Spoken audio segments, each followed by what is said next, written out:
Monsieur le Président, Monsieur le Premier ministre, Mesdames et Messieurs les ministres, chers collègues. Mes chers collègues, un peu de silence, s'il vous plaît. Voici donc le vent de fraîcheur censé dépoussiérer et moderniser nos vieilles institutions. Voici venue, selon votre lapsus, l'année des 2010, du sang et des larmes. Un Parlement humilié, une opposition sommée de se mettre au pas face aux bulldozers mis en marche, optimisant au profit de quelques-uns les institutions d'une 5e République tombée en désuétude. La verticalité du pouvoir s'annonce maximale. Votre intervention, Monsieur le Premier ministre, s'est contentée de nous préciser le grand dessein présidentiel. Aucune surprise donc, et pas plus de rêves. Les classes populaires et les classes moyennes peuvent déjà mesurer que ce projet n'est pas pour elles, mais pour celles qui les surplombent, qui les toisent et quelquefois les méprisent. Ce projet néolibéral et technocratique, si éloigné du pays réel, n'a pas vocation, selon nous, à traiter des problèmes quotidiens du peuple. Payer ses factures à la fin du mois, ce qui va s'avérer de plus en plus difficile pour les retraités avec l'augmentation de la CSG, trouver un médecin, scolariser ses enfants dans une classe de 30 élèves, se former près de chez soi, y compris hors de métropole, se déplacer par le train sans aléas du quotidien, échapper au licenciement boursier, vivre de sa production agricole, de sa pêche, de son travail d'artisan ou de commerçant, sans être pénalisé par la concurrence déloyale ou le travail dérégulé. Ne pas être assigné à sa caisse de grande surface le dimanche, ne pas être traité d'illettré quand on est ouvrière, être tout simplement respecté, y compris dans ses difficultés de vie. Monsieur le ministre, chers collègues, on n'est pas rien quand on ne réussit pas, sauf à confondre l'être et l'avoir. Votre projet signe le renoncement à notre modèle de protection sociale. Il signe l'avènement de la précarisation et l'ubérisation du travail. Plus dure sera la vie et il faudrait s'y faire. Quant aux élites, il semble qu'elles se frottent les mains. Ce projet, il renonce au rêve républicain et à sa part centrale, celle de la République sociale. Un projet qui estompera peu à peu de nos frontons d'hôtels de ville l'égalité et la fraternité. Monsieur le Premier ministre, jamais dans notre histoire récente, les ailes de l'exécutif n'avaient fait autant d'ombre au pouvoir législatif. Le président de la République dispose certes d'une majorité confortable, mais elle n'est pas proportionnelle à la légitimité de son suffrage universel et elle ne lui confère pas la légitimité suffisante pour appliquer son programme sans discussion. Dans la situation de crise économique, politique, sociale dans laquelle nous sommes, liquider une partie des droits des salariés sans véritable débat, sans possibilité d'amendement par ordonnance est donc une folie. Je doute d'ailleurs, Monsieur le Premier ministre, qu'au fond de vous-même, cette méthode que vous subissez plus que vous ne la choisissez vous fasse rêver. Nous voulons au contraire, dans cette enceinte, donner à voir, à entendre le pays réel, ce qu'il vit, ce qu'il souffre, ce qu'il rêve, ce qu'il espère. Une réalité amplifiée quoique singulière dans les Outre-mer. Des territoires pour lesquels nous demanderons lors des assises de l'Outre-mer la justice sociale, la reconnaissance des spécificités, le respect des identités. Vous nous accuserez peut-être de dresser un noir portrait de cette réalité sociale que la majorité ne veut pas voir. Et pourtant, elle s'impose. Dans le même temps, il existe une formidable énergie dans notre peuple qui n'en peut plus d'étouffer sous le joug de la loi du plus fort et de l'argent. Nous nous attacherons à le libérer. Nous voulons vous parler, pour commencer, de l'industrie, de l'artisanat et plus largement du monde du travail et de l'emploi. Une récente note de l'INSEE, s'appuyant sur un questionnaire adressé à des dirigeants d'entreprise, voyez que nous ne sommes pas sectaires, montre que l'obstacle principal au développement de l'activité et de l'emploi ne réside pas dans le Code du travail qui arrive en fin de liste citée par ses patrons. Nous avons dans nos circonscriptions des témoignages qui vont dans le même sens dans l'économie réelle.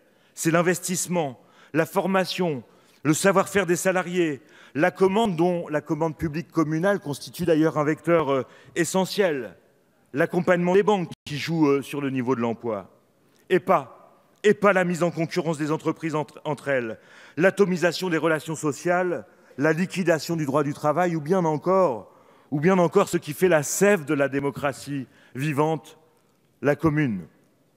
Je pourrais vous parler du renouveau industriel, notamment à Dieppe, chez Alpine. Je pourrais vous parler du maintien du fleuron industriel Verrier, en vallée de la Brelle. Ou bien encore du nouvel équipementier d'électrolyse à Kempen, sur le site de Pierre d'Aréville, à Martigues. Là, les savoir-faire des salariés, la possibilité de contrôler les manœuvres des fonds vautours grâce au droit du travail, ou bien encore la ténacité des salariés, c'est cela qui a été le moteur du développement de l'emploi. Mais cela, votre majorité semble l'ignorer. Mieux, vous demandez au monde ouvrier d'abandonner le syndicalisme qui protège pour un syndicalisme imaginé dans les salons. Un monde qui devrait renoncer à ce que justice soit rendue, y compris à un sujet qui m'est cher, les victimes de l'amiante. Nous voulons vous parler de l'agriculture en détresse qui se débat dans un modèle dérégulé où le prix de vente du producteur ne couvre même plus les coûts de production. Et que promettez-vous à ce monde paysan? Des traités transatlantiques comme le CETA qui seront aussi destructeurs pour les paysans que pour notre environnement. Vous parlez de la pêche artisanale, ignorée des pouvoirs publics, de l'absence totale de planification des usages de l'espace maritime qui la menacent. Vous parlez des ports français, celui que vous connaissez, Le Havre, qui doivent attendre, désarmés, faute d'une stratégie nationale et d'investissement de l'État, que les places portuaires du nord de l'Europe, bénéficiant des aménagements de l'axe Seine-Escaut, leur taille des digues. Vous parlez des services publics de proximité qui, dans les campagnes comme en ville, tombent comme à Gravelotte. L'objectif de diminution de 3% des dépenses publiques nous font craindre le pire de ce point de vue.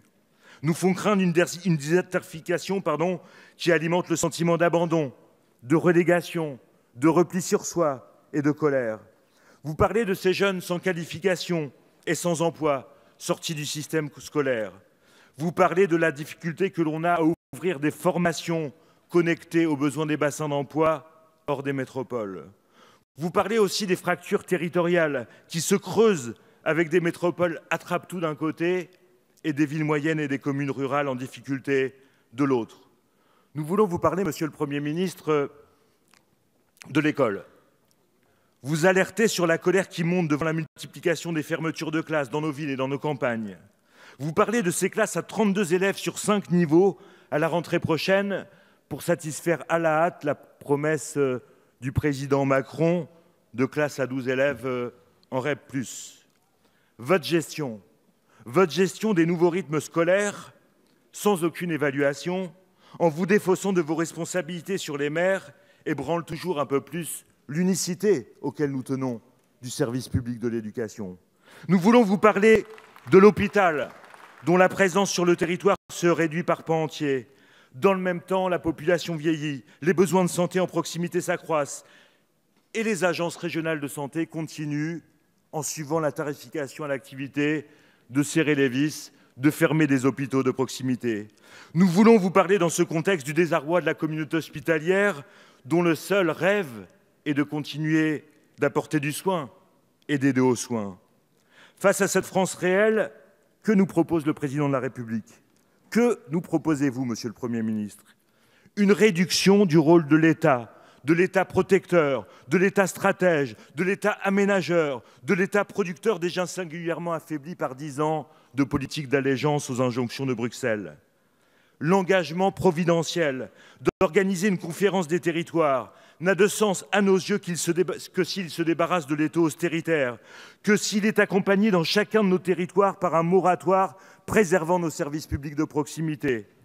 De ce point de vue, nous sommes profondément inquiets de votre annonce d'assassiner au choix la commune ou le département. Grâce à une habile conduite de la partie d'attrape-tout, politique qui permet de réunir tous ceux qui ont comme point commun le libéralisme, l'état de grâce semble, y compris sur ces bancs, encore d'actualité. Il ne durera pas. Très vite, le brouillard des illusions se dissipera sur le mur de l'argent. Il y a 5 ans de cela, la finance avait été désignée comme l'ennemi. Aujourd'hui, avec l'augmentation de la CSG, l'allègement de l'ISF, la baisse de l'impôt sur la société, vous avez décidé de câliner la finance. Avec les mesures d'austérité, pour les plus vulnérables, vous avez tenté de donner des signes aux plus riches. Il ne s'agit pas pour nous de pleurnicher, mais de montrer ce que vous ne voulez pas voir. Et vous, chers collègues, qui parfois faites ici vos premiers pas en politique, vous aurez rapidement cette réalité aux trousses. Bientôt, vous comprendrez que le libéralisme ne résout rien. Il existe des contradictions dans la société qui imposent que l'on prenne parti. Le nôtre est sans ambiguïté. Le parti pris des gens contre le parti pris de l'argent. Le nôtre est sans ambiguïté. L'engagement absolu contre l'évasion fiscale qui coûte 80 milliards d'euros à la France. Vous voulez libérer les entreprises, nous voulons libérer les hommes et le travail de l'emprise de la finance. Merci de conclure, Monsieur Jumel. Voilà pourquoi les députés communistes ne voteront pas la confiance au gouvernement. Quant aux députés de l'Outre-mer, conformément à l'état d'esprit qui nous anime, ils conserveront leur pleine liberté de vote aujourd'hui. Merci de votre attention. Merci, Monsieur Jumel. La parole